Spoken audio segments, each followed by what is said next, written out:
అన్నదాత సుఖీభవ పేరు చాలా గొప్పగా పెట్టడం జరిగింది.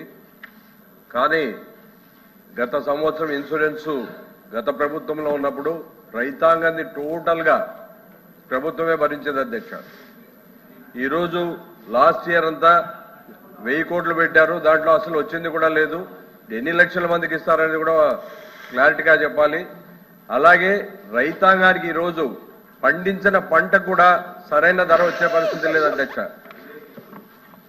దాన్ని కూడా వ్యవసాయ శాఖ మంత్రి గారు గతంలో ఈ ఎంఎస్పీ రేటు సుమారుగా 2300 వరకు ఉంటే ఈరోజు 1500 రూపాయలు కొంటున్నారు.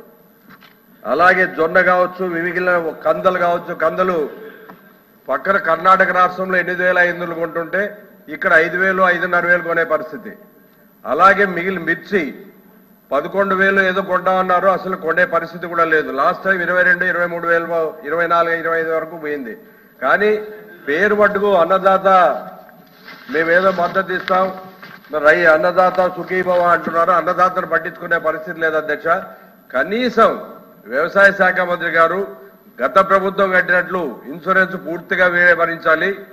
వీళ్ళు ప్రొక్యూర్ చేయడానికి మొత్తం ఎక్కడెక్కడ అవకాశాలు ఉన్నాయో అక్కడంతా పర్చేజ్ చేయాల్సిన అవసరం ఉంది.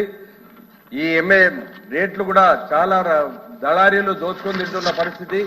అలాంటి పరిస్థితుల్లో ఈ ఎంఎస్పీ రేట్లు తగ్గట్టుగా వీళ్ళు కూడా కొనాల్సిన అవసరం ఉంది. మద్దతు ధర ప్రకటించి దానికి కూడా కొనలేకపోతే ఇంతకంటే అధ్వానమైన పరిస్థితి లేదు. అలాగే ధరల స్థిరీకరణకు 300 కోట్లు.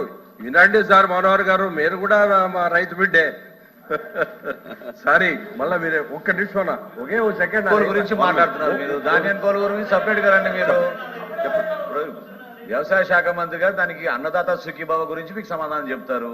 మీరు ధాన్యం కొనుగోలు విషయంలోకి వెళ్తే సపరేట్ గా చైర్మన్ గారు అనుమతిస్తే సపరేట్ గా తీసుకుందాం దాన్ని.